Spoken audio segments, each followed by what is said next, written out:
Hello, dear students. I am back with another topic, an important topic. Dear students, how are you? कैसे हो? खैरियत, ठीक ठाक, अच्छे भले हो, तगड़े हो? अल्लाह आपको हमेशा खुश रखे। डियर स्टूडेंट्स, आज हमारा टॉपिक है effect of change in external conditions on equilibrium state. अगर एक सिस्टम हालत तवाजुन में है, इक्विलिब्रियम में है, और हम एक्सटर्नल कंडीशंस को चेंज करते हैं। एक्सटर्नल कंडीशंस का मतलब है टेम्परेचर, प्रेशर, कंसंट्रेशन और इसके साथ साथ कैटालिस्ट। ये शराइत है रिएक्शन के लिए। अगर हम इसमें चेंज लाते हैं, जिस कंडीशंस पर ये सिस्टम इक्विलिब्रियम में ऑलरेडी है, तो इसका असर क्या होगा? क्या इक्विलिब्रियम डिस्टर्ब होगा या नहीं होगा? अगर होगा तो परमानेंट डिस्टर्ब होगा या टेम्पररी डिस्टर्ब होगा? क्या अगर सिस्टम को हम डिस्टर्ब करेंगे तो दोबारा अपनी असल हालत में आएगा, दोबारा इक्विलिब्रियम अचीव करेगा या नहीं? इसके लिए फेमस प्रिंसिपल्स है ली शॉर्टलियर या ली चैटलियर्स प्रिंसिपल्स, क्योंकि आगे लेवल के हैं, सिर्फ मैं आपको बताता हूं। ली चैटलियर प्रिंसिपल्स ये उसूल है, हेनरी ली चैटलियर ने ये प्रेजेंट किए थे। उन्होंने बहुत से सिस्टम्स जो इक्विलिब्रियम में थे उसको डिस्टर्ब किए थे by changing temperature, pressure, concentration, increase और डिक्रीज एंड कैटालिस्ट। लेकिन कुछ देर बाद जब उन्होंने उन डिस्टर्ब सिस्टम को दोबारा देखा तो वो फिर से इक्विलिब्रियम में थे। उसके बाद उसने प्रिंसिपल्स, उसूल शाया किए और कहा। तो हेनरी ली चैटलियर बाबा कहते हैं, when a system at equilibrium is disturbed by any change in its conditions, the system will try to nullify, to minimize the effect of that change and to regain the equilibrium state.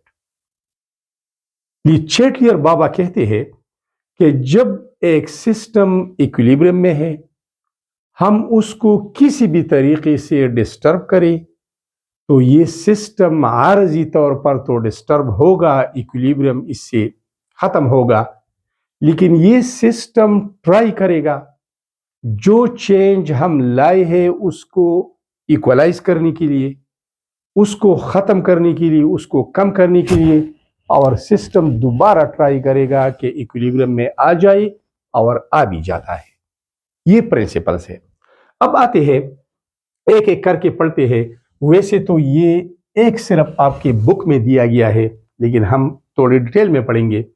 Effect of change in temperature, ये एक example यहां पर लिया गया है, वही example मैंने यहां पर रखा है।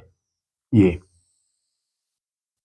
2 moles of carbon monoxide in gaseous state combine with 1 mole of oxygen in gaseous state and it form 2 moles of carbon dioxide in gaseous state, and this reaction is exothermic. Here delta H value has a negative sign.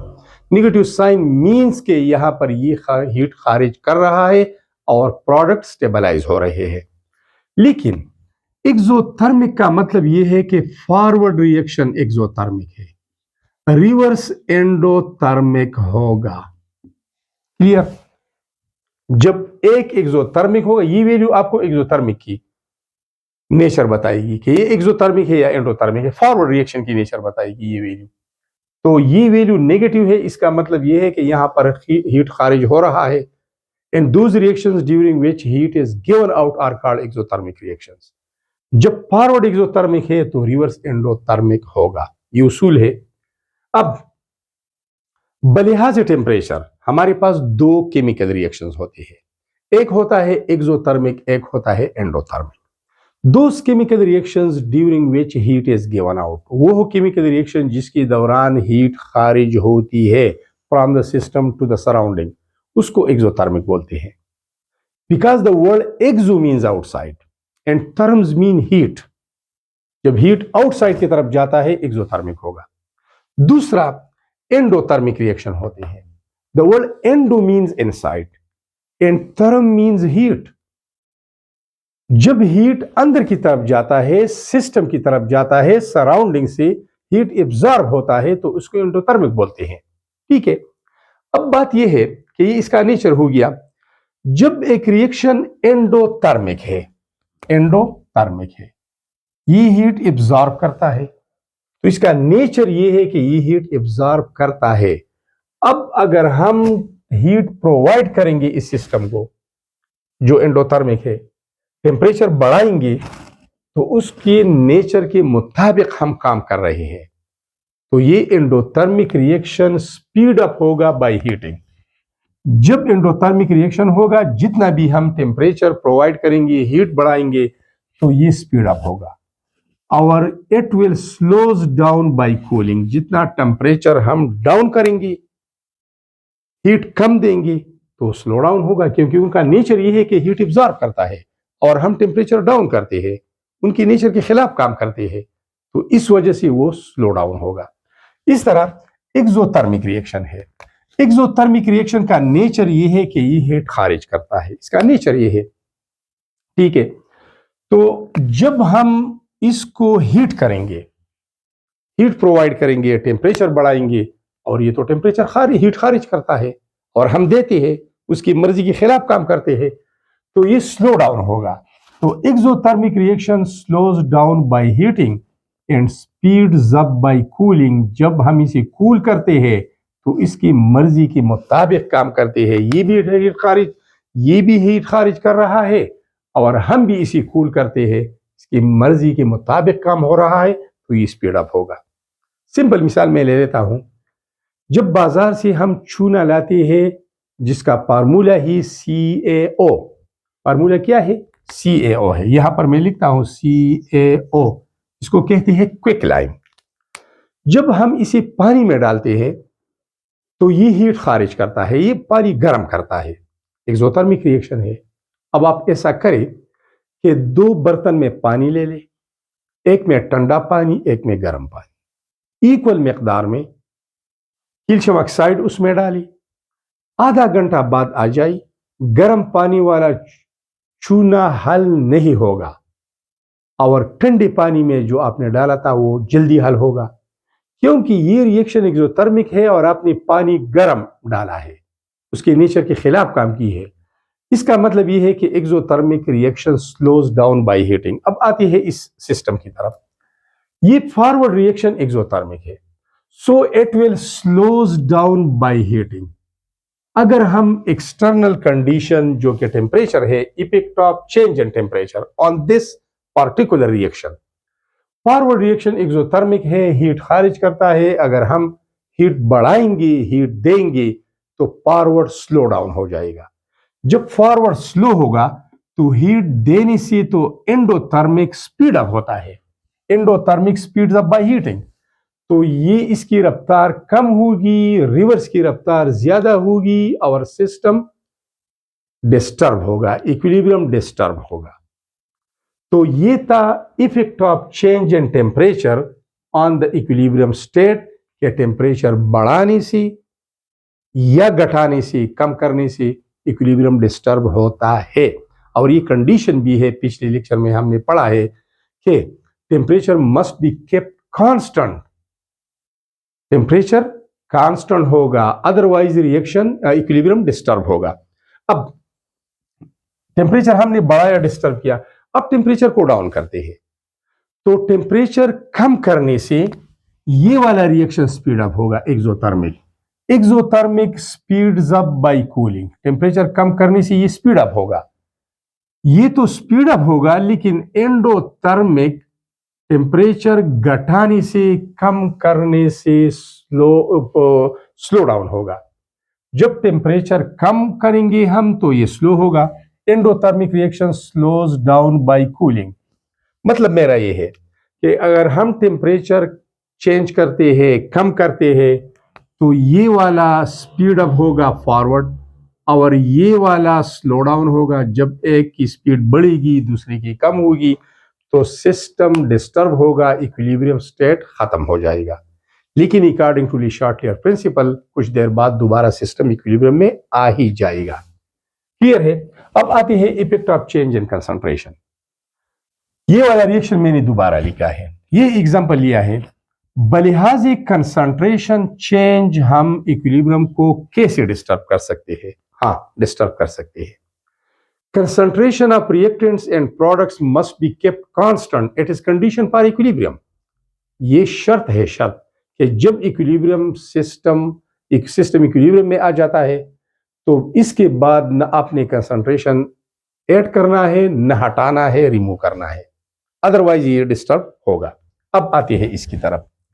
बलिहाज concentration, ये एक system है और equilibrium में है। बलिहाज concentration हम इसको disturb कर सकते हैं। Effect of change in external condition concentration, concentration का चेंज हम पढ़ते हैं। हम 4 तरीकों से डिस्टर्ब कर सकते हैं। एडिशन ऑफ रिएक्टेंट्स, अगर हम रिएक्टेंट्स ऐड करते हैं तो इससे फॉरवर्ड रिएक्शन स्पीड अप होगा और रिवर्स ओल्ड रेट पर ही चलेगा, तो इक्विलिब्रियम डिस्टर्ब होगा।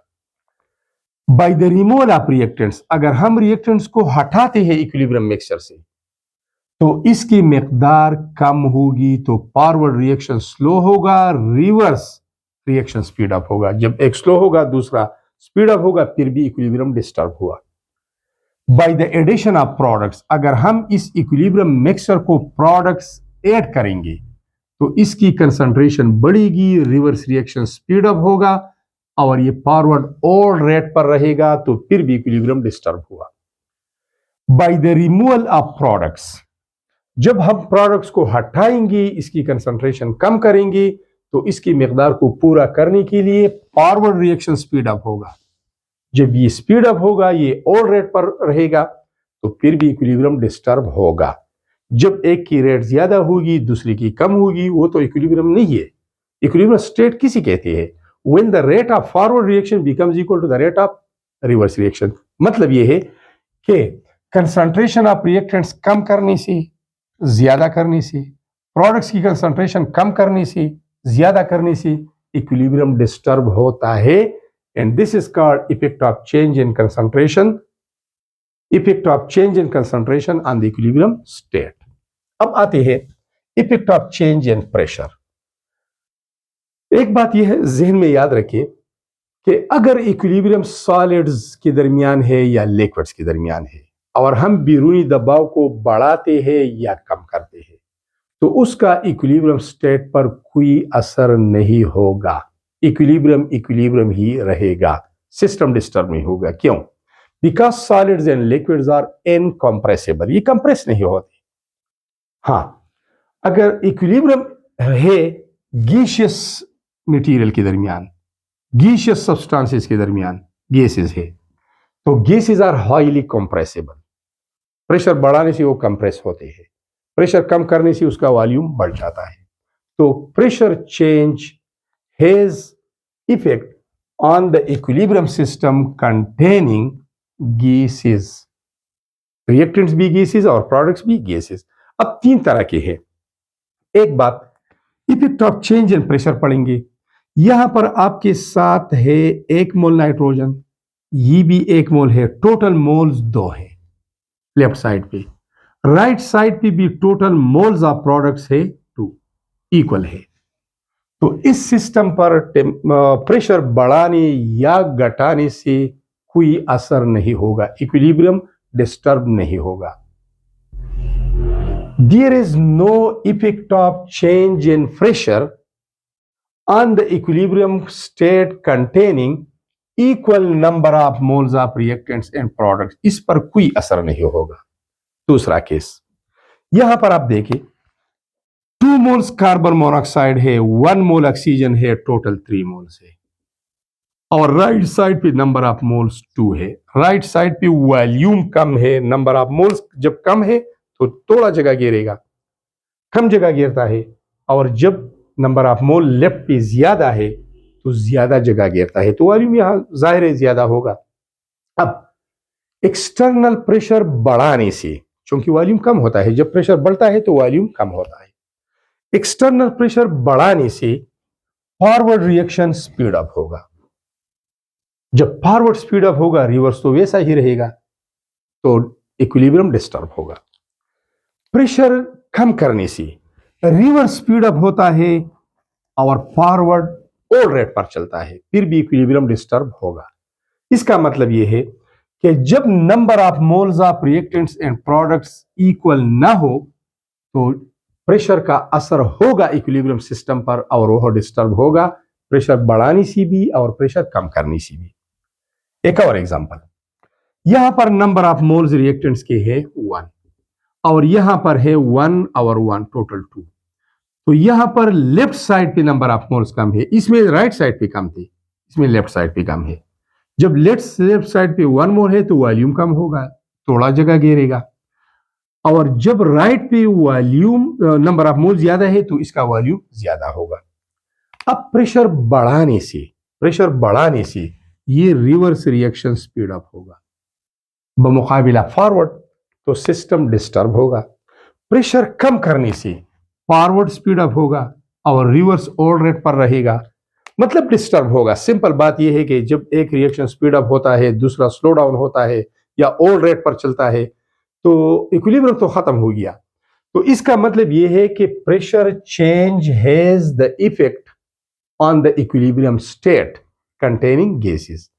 जो इक्विलिब्रियम गैसेस के दरमियान मौजूद है, प्रेशर बढ़ाने से और कम करने से वो इक्विलिब्रियम डिस्टर्ब होता है, लेकिन वक्ती तौर पर, और फिर ये सिस्टम दोबारा इक्विलिब्रियम की तरफ आ जाता है।